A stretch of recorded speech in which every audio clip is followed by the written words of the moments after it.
Hi, I'm an artist, and today is the day we try GIMP.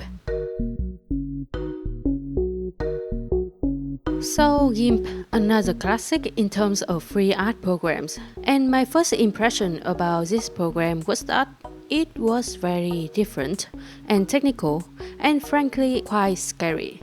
And I'm not sure how to explain that yet, so for now let's talk about some shortcuts like usual, shall we? So first we have a classic, holding space and moving your pen around to move the canvas, and then holding Ctrl and space and moving your pen up and down to zoom in and out. And then we have the holding Ctrl and tapping your pen to pick a color, and ooh, so good, so great. Me loving it so far.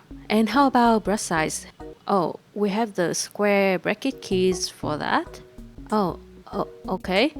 But actually, spoiler, my opinion about these two has changed just a slight little bit after today's study. But let's not get ahead of ourselves yet.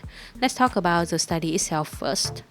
So what we studied today is this cup of coffee or tea? I'm not entirely sure. The only thing I know was that I really enjoyed this pop red on the edge of the liquid there, and I really wanted to recreate that with my hand. But you might notice that this cup is something symmetrical, and you might also already know that I am not exactly very good at symmetricalized things. Is that a word? Anyway, because of that, I was looking for a way to view the painting in mirror mode. So I tried pressing M, that was a shortcut for a different thing. I tried looking around for some clues in the program but found nothing.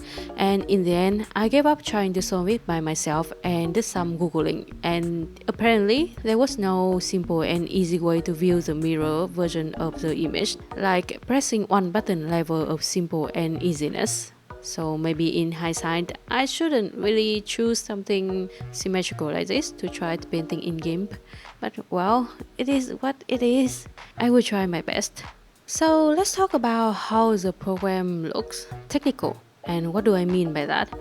It is this thing over here, and it is part of how you choose brush in GIMP. So first, let's talk about how you do that in normal art programs, just to provide some context, So normally you choose the brush you want by clicking on the brush icon and you are pretty much done.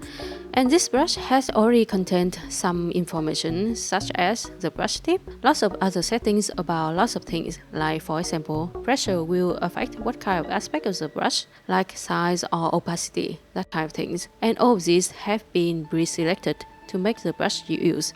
So you can understand that a brush is essentially a package of all the information above, and you just need to click on the brush when you want to use them, and maybe do some minor tweaking if you are fancy. And that's how you choose your brushes in most of the art programs. But here in GIMP, essentially you have to make your own brush from scratch. Like you have to choose a brush tip over here, and then there are a bunch more options on the left hand side there to customize your brush. And this is the reason why I said it was technical and also quite intimidating. And personally, I didn't mess around with a lot of this because seeing a lot of things to choose and a lot of boxes to tick scared me off quite a bit. So I just chose a brush tip I like and stick to the simple pressure opacity I needed and ignored everything else. In fact, I was so intimidated by this brush thingy that I didn't even bother to make myself a pencil brush to do the sketching part of the study.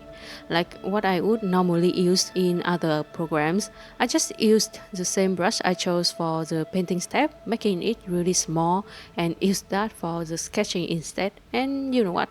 It worked. So a great thing to do when you are overwhelmed.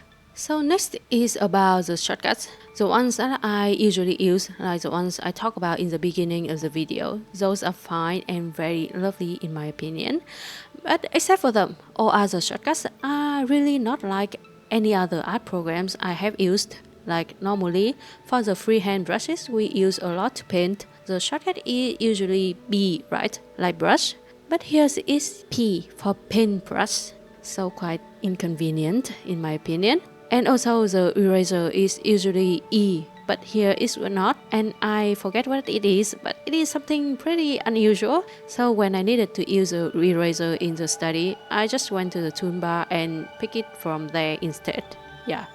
And on the topic of shortcuts, let's talk about the square bracket keys. So from the last video, I said changing one size at a time was miserable, but it is actually quite useful when the size is small. So when it's big, like above 150 or something, of course 1 or 2 size up or down is not that big of a difference. But when it is small, like size 20 or 30, 1 or 2 size is actually quite significant. So the square bracket keys are useful in that kind of situation. However, about it being in an inconvenient spot, that part has not changed. And to be honest, I should have changed them to Q and W or something to make my life a little bit easier, because you can customize the shortcut here, unlike a certain other art program. Yeah, you can do that by going to the edit and then keyboard shortcuts and continuing with the theme for today's art program. There are a lot of things you can change and you will get overwhelmed if you try to scroll down, and trust me, because I have done that. So instead, use the search bar to look for what you want to change, and in this case I just type size and scroll down a little bit to see the tool size, and that's what I should have changed. But why didn't I do that though?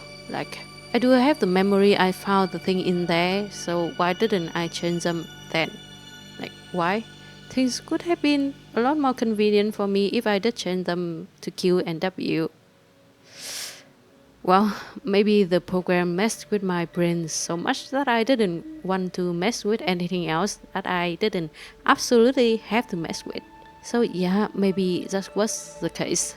Okay, before talking about my conclusion about GIMP, let's come back to the study for a little bit. So everything was pretty fine except for the fact that I completely changed the whole shape of the cup. Like, it is so round, oh my god.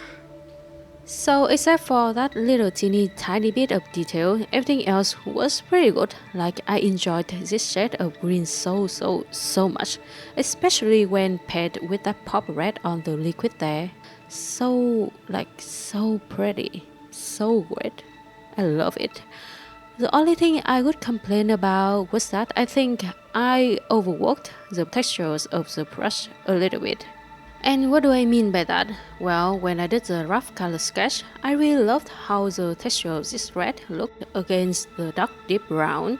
So I thought to myself, I should try my best to maintain that texture somehow. But later on, I think I was working with a brush so small that essentially we couldn't really see any brush texture at all, like everything was smoothed out. So yeah, that's what I mean when I say I overworked the brush.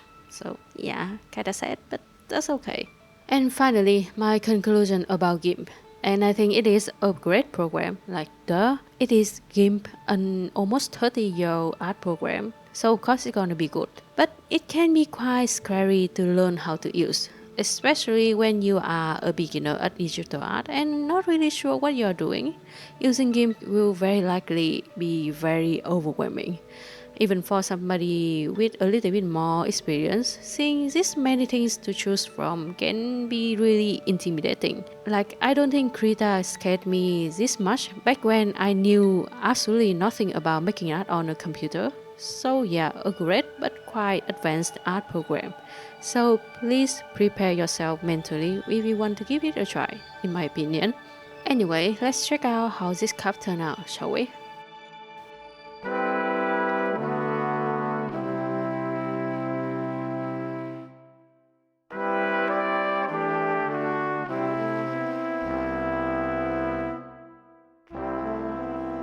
So that was me trying GIMP.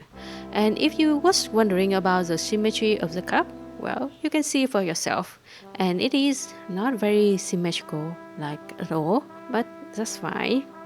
Anyway, so that was the video. Hope you have a great day/night ahead, and see you later.